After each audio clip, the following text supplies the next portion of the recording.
बर्तानिया के बादशाह चार्ल्स सोएम की 75वीं सालगिरह आने वाली है और इस हवाले से बहुत सारी जो तकरीबात हैं उनका भी इनेकाद हो रहा है दुनिया भर में। और उसके अलावा बर्तानिया जो है वो पाकिस्तान में क्या क्या एक्टिविटीज़ कर रहा है, किस तरीके से पाकिस्तान के मुख्तलिफ कॉजेज़ में पाकिस्तान की मदद कर रहा है, इस हवाले से हम गुफ्तगू करेंगे। हमारे साथ मौजूद हैं जेन मैरियट जो कि ब्रिटिश हाई कमिश्नर हैं पाकिस्तान में, उनसे हम बात करेंगे इन दोनों चीज़ों पर। Hello Jen, good morning.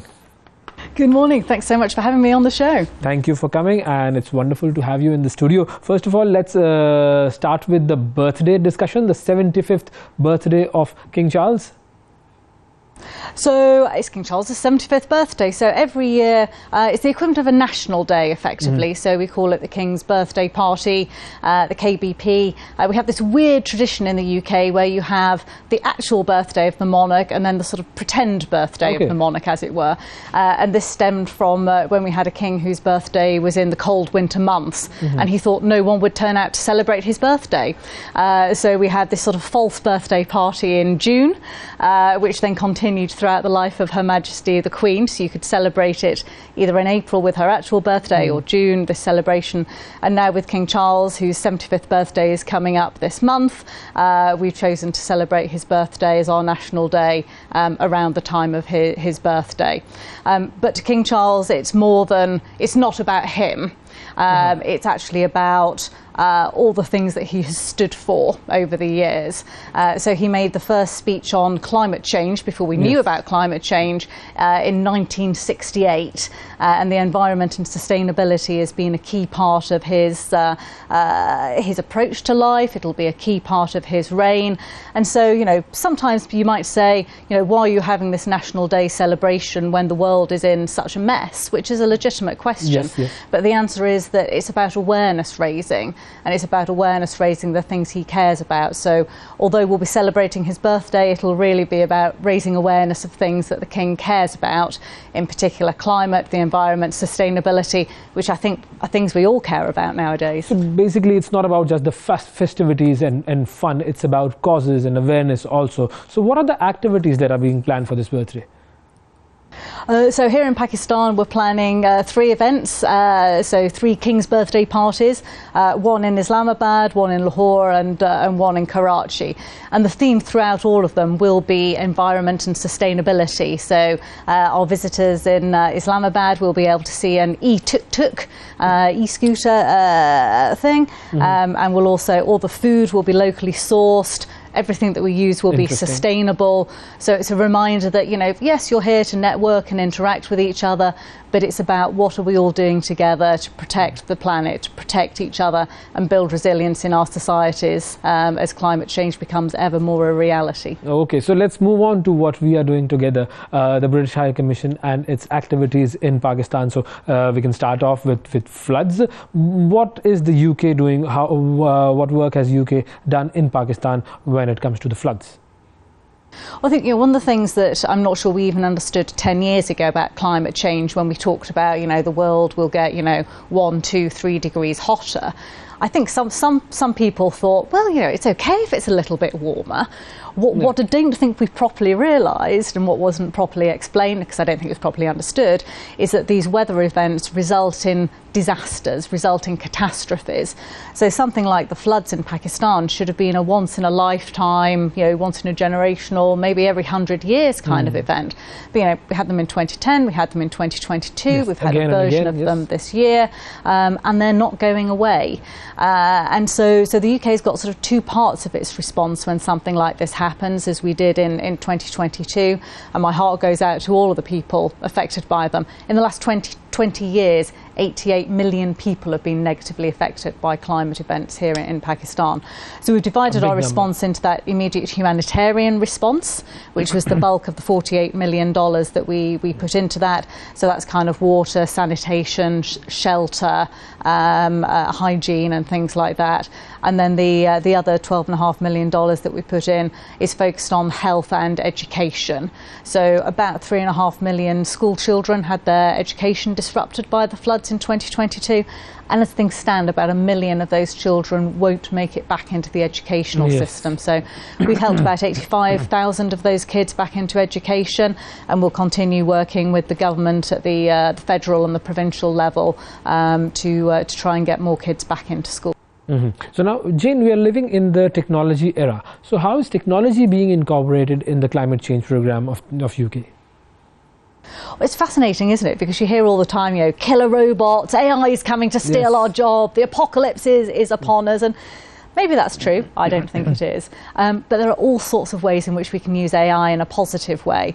And one of the ways that we're doing in climate change, for example, is around an early warning fire detection system.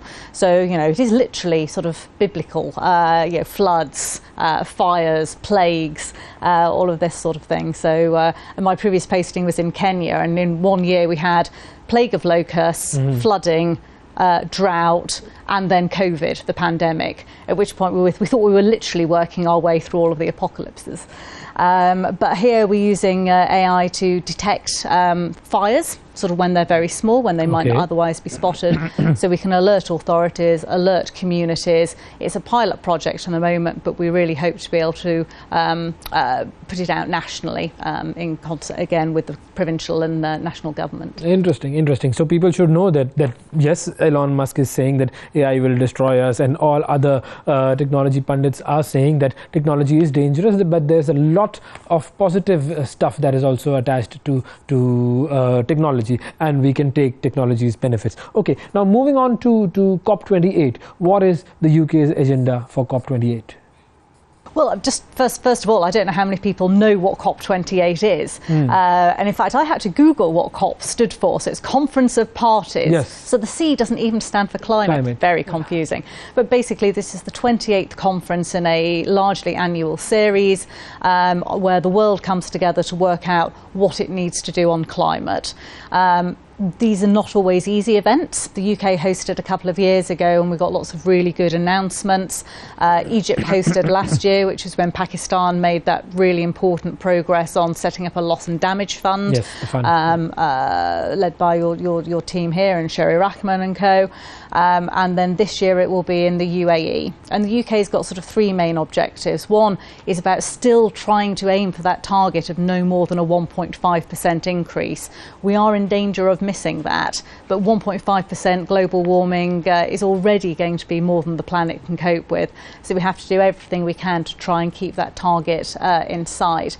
We'll also be focusing on building resilience, both current and future resilience, and also doing a bigger push on climate financing, which is something, you know, how is all of this going to be paid for? That's got to involve private sector funding as well as governmental funding, and the UK is looking to launch next year a climate financing programme in conjunction with the government. Everything's got to be done with the parties, otherwise it won't work, with the government, to try and attract some of that private sector funding into climate resilience. Okay, so now when we talk about Pakistan and climate change, we see that Pakistan is on the receiving end. We are not contributing to global warming, we are not contributing to the carbon emissions, but we have devastating effects that have been on our economy and on our lands, floods and everything. We are facing a lot of negative stuff. So in your opinion, what measures should Pakistan be taking? Well, first of all, you're exactly right. Pakistan has not contributed to this problem at all. But it's the 8th most climate vulnerable country. But it's also the 32nd least prepared country in the world for climate change. And that is something that Pakistan can do something about, is doing something about, with the support of partners like us. So the Loss and Damage Fund that I mentioned, that was launched last year with Pakistan's urging, was really important. Pakistan is currently co-chairing the G77 and China group. so it can really put some of the issues of the developing world on the agenda.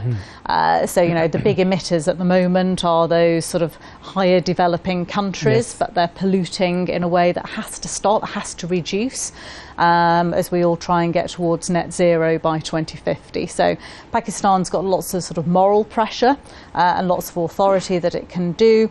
It's a member of 30 by 30, which is ensuring that 30% of land and sea is protected by 2030, so particularly ensuring that biodiversity, and would really like to see Pakistan sign up to the Blue Fund as well, which is protecting the oceans. So at the moment, Pakistan, about 1% of exports come from fishing in the oceans, but actually how do you make that sustainable? How do you protect the oceans in a way that also ensures sustainability, livelihoods, and is done with local communities? Because at the end of the day, this is all about local communities. I was in Gilgit-Baltistan a couple of weeks ago, and I have to say the mountains up there are just so beautiful. They were mind-blowing. But talking to the villagers up there who were speaking in their local dialects, and you use the word climate change in English, they know exactly what you mean. What's going on, yes. And then they will tell you about, you know, the glaciers are receding, the water is not operating as it should do. And actually I went up there to launch one of our programmes around climate resilience. We're doing quite a lot of work with local communities in various places across Pakistan to promote good water governance and climate resilience with local communities. So even just access to clean, safe drinking water is a basic fundamental human right, but there's a lot of people who don't have that, so we want to work with the authorities to make sure that an increased number of people have access. So let's hope that we move in the right direction. Let's hope that the world moves in the right direction. Yeah, well, there's lots of challenges in the world right now, but you know, you kind of have to get up every morning and go, okay, what can I do to try and make it ideally that bit of a better place, but if not, that bit of a less worse place. Exactly, we have to make it a less worse place, and this is what you are doing. Trying to. You know, one of my, I've always said that, you know, I've got 3 criteria for any job I take. Can I make a positive difference? Is it going to be interesting? Is it going to be fun? And that's one of the reasons why I'm delighted to be here in Pakistan, because I think working together we can make a difference. And talking of interesting, I see this interesting, something interesting on your coat. This is the poppy. What is that? The poppy. So the poppy is it's for Remembrance Day, which is on Sunday. It's always the second Sunday, the Sunday closest to the 11th of November each year. And originally it conceived out of World War I. So the first poppies were worn back in 1921 as actually fundraising for injured veterans. And it was because on the battlefields of World War I there were poppies growing everywhere, so they became symbolic with fallen soldiers and the sacrifices that had been made by the armed forces, but also the civilians in World War I. And then over time that's kind of grown to encompass World War II, which of course had an even higher proportion of Commonwealth soldiers and porters and nurses fighting in it, as they were global wars, and since then comes to represent sacrifices made willingly and unwillingly by soldiers, but also civilian populations that have got caught up in war. And as we look around the globe today, whether we're looking at Israel and Gaza, or the horrific events in Sudan, which don't even hit the headlines anymore, there's a lot of war going on, and at the end of the day it's innocent civilians on all sides who suffer. So when I'm doing the events over the weekend to commemorate this, I'll be remembering all of those innocent civilians as well as the soldiers who've sacrificed. Yes, you're right. You're absolutely right. We should remember all the casualties of the forces, the armed forces, the soldiers, and especially the civilians, the innocent civilians all over the world that are being wiped off from the face of this earth. Thank you, Jane. And thanks so much for having me on the show. Take care. Thank you. Thank you.